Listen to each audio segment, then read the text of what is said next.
E aí, meu povo, vamos para mais uma pré-aula. Essa pré-aula faz parte da nossa metodologia, que dividimos as nossas aulas nos nossos encontros semanais em 3 momentos. A pré-aula, onde a gente aborda uma nova parte do conteúdo. A nossa aula, ou a interação presencial mediada por computador, onde a gente tem aquele discussão coletiva sobre o que a gente viu na pré-aula e mais outros assuntos importantes. Depois nós temos a nossa pós-aula, que seria a consolidação desse estudo da pré-aula e da interação pessoal, presencial, mediada por computador.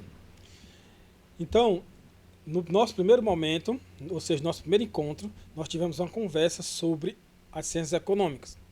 E hoje vou trazer para vocês a definição de alguns agentes econômicos, que lá na conversa lá a gente viu que ter conhecimento sobre a definição desses agentes econômicos é importante para entender o nosso estudo de economia e mercados, certo? Então vamos lá. Definindo os agentes econômicos. Então nós vamos definir os agentes e ver a necessidade que gera a relação entre eles e a importância dos bens nessa história toda. Então vamos começando aqui. Agentes econômicos, o que a gente pode falar deles? São todos os indivíduos, empresas e órgãos públicos que participam de um mercado e possuem uma relação de troca de bens e serviços. Nós podemos definir ou identificar esses agentes como, primeiro, as famílias. As famílias seriam, então, os agentes consumidores. A sociedade é formada pelas famílias que têm necessidade de consumo de várias espécies, e aí esse agente econômico, que a gente vai chamar de famílias, seriam os principais responsáveis pela questão do consumo. Já que eles consomem, tem alguém que produza ou preste o serviço. Isso seria então o nosso segundo agente econômico, que são as empresas, responsáveis pela produção dos bens e prestação dos serviços que as famílias necessitam. Temos também um terceiro agente, que é o governo. Ele tanto pode ter, em alguns momentos, ele faz a produção ou a prestação de serviço ou a produção de bens, como também, por outro, ele pode consumir tanto produto como serviços, além de ser um agente regulador nesse processo todo. Mas o que é que gera a relação entre eles? É simplesmente porque é natural ou tem uma força que faz com que eles precisem se relacionar. Essa força a gente vai chamar de quê? De necessidade. E o que a gente pode então definir necessidade dentro desse contexto? Sendo a força que movimenta os agentes econômicos. As necessidades geram as transações de compra de bens e serviços. Ou seja, é o que move a economia. As necessidades a gente pode dividir em 3. As necessidades primárias, as secundárias e as coletivas. As primárias, já dá para a gente entender que são as necessidades básicas. Quais são as necessidades básicas da sociedade, das famílias? A alimentação, necessidade de vestuário, habitação, transporte, higiene, segurança. E aí você vê que é uma necessidade. E além de ser uma necessidade, ainda é primária. Seja, é o básico que a família precisa para existir dentro da sociedade. Então, a partir dessas necessidades primárias, aparecem 2 fenômenos econômicos fundamentais, que são a lei da oferta e a lei da demanda. A lei da oferta, a oferta já está dizendo, né, é a disponibilização de bens e serviços. E a demanda é a procura por esses bens e serviços. Não vamos abordar eles aqui agora, porque a gente vai ter um momento só para falar sobre essas 2 leis, certo? É só para a gente entender que as necessidades primárias do indivíduo é uma das bases que geram esses 2 fenômenos, que é a lei da oferta e a da demanda. E também, com isso, né, nós identificamos as necessidades primárias, que já está dizendo, vem a partir das necessidades básicas. E as secundárias já são as vinculadas ao desejo e ao impulso. Ou seja, quando você sai para comprar alimento, você está indo suprir uma necessidade básica de alimentação. Mas quando lá você seleciona uma marca específica, um sabor específico, mesmo que seja mais caro, aí você já está suprindo a sua necessidade de satisfazer um desejo pessoal. Então já é uma necessidade secundária, baseada no desejo. E pode acontecer muitas vezes que tem um produto que está sendo feito muito marketing, todo mundo está querendo comprar e você acaba comprando sem nem analisar antes se você está realmente precisando ou até se está com condições financeiras de comprar sem se apertar. Então, as necessidades secundárias são aquelas que são vinculadas ao desejo e ao impulso. Nós temos então também as necessidades coletivas. Coletivas são aquelas ligadas então as que são referentes ao serviço público. Por exemplo, você quer comprar um carro. A sua necessidade primária é de se locomover. A sua necessidade secundária é ter um automóvel, ter um bem, né? Mas para você poder usufruir desse seu automóvel, você precisa de estradas bem conservadas, seguras e tudo. Então, as estradas não é só você que precisa, é a coletividade que precisa. E aí essa coletividade é suprida a partir de serviços públicos. E aí vem a questão dos impostos que são pagos para garantir essa necessidade coletiva, que seria de estradas para as pessoas se locomoverem. Não necessariamente quem tem carro, porque mesmo quem não tem carro pode ir andando ou pode pegar coletivos. Então a questão das estradas é uma necessidade coletiva e ela é suprida pela prestação de um serviço público. Certo? Então nós falamos aí das necessidades e suas divisões, primária, secundária e coletiva. E falamos então que essas necessidades são supridas por bens. E o que são esses bens? Né? Fazer logo uma observação aqui.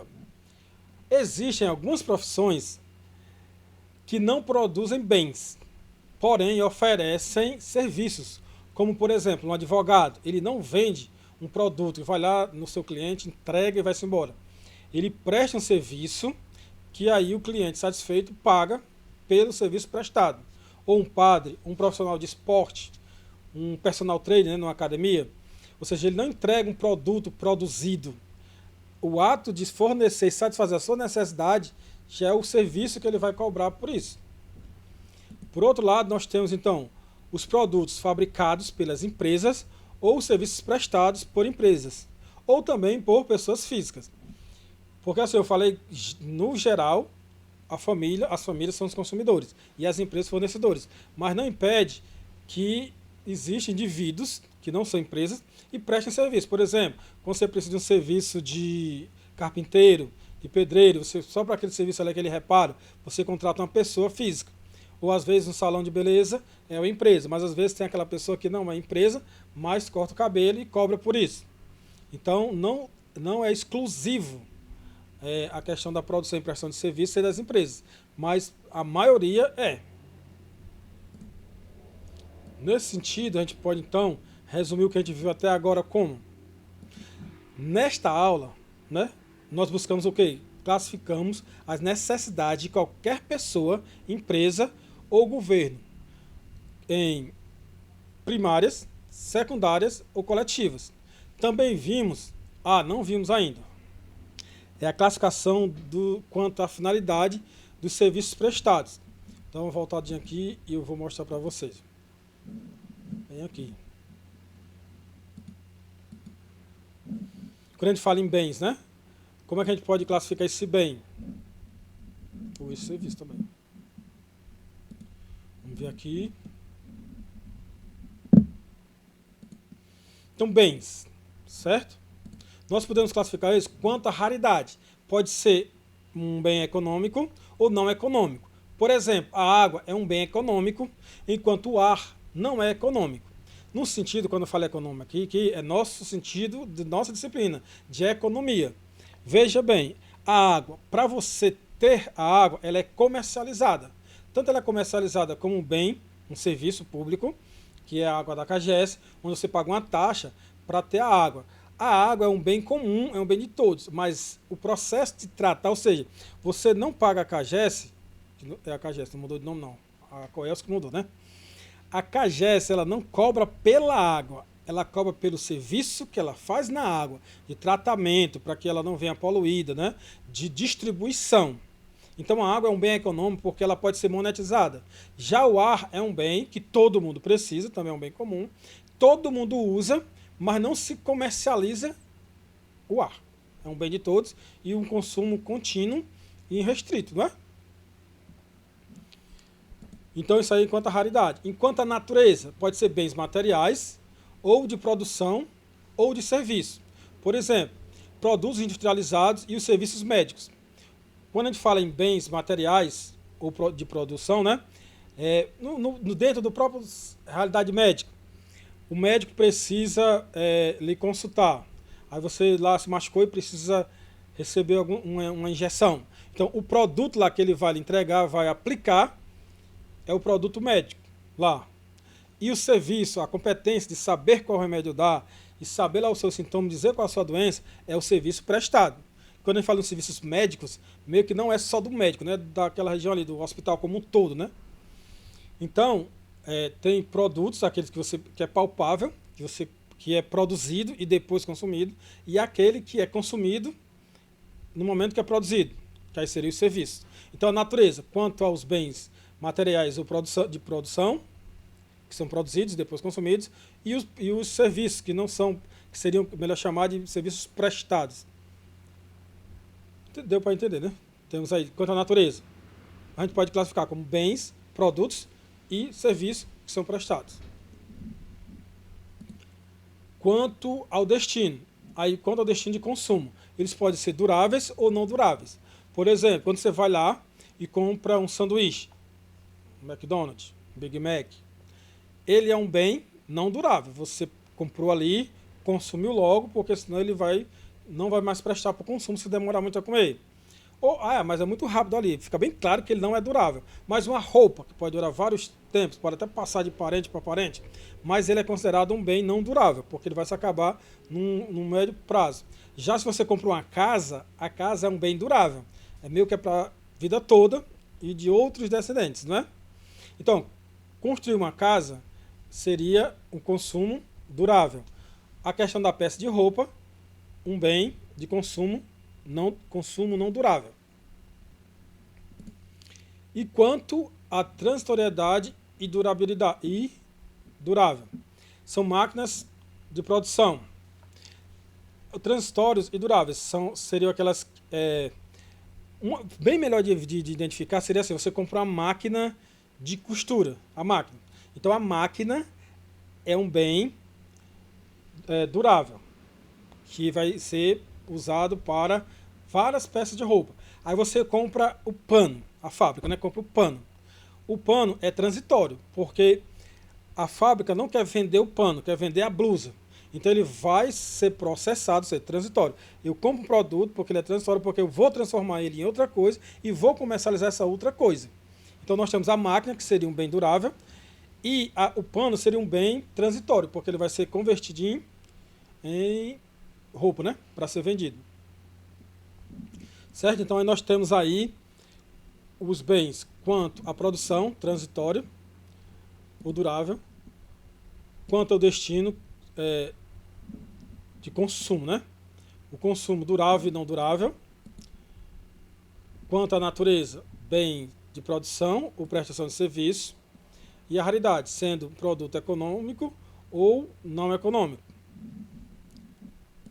Sim, agora faz sentido aquela revisãozinha lá, né?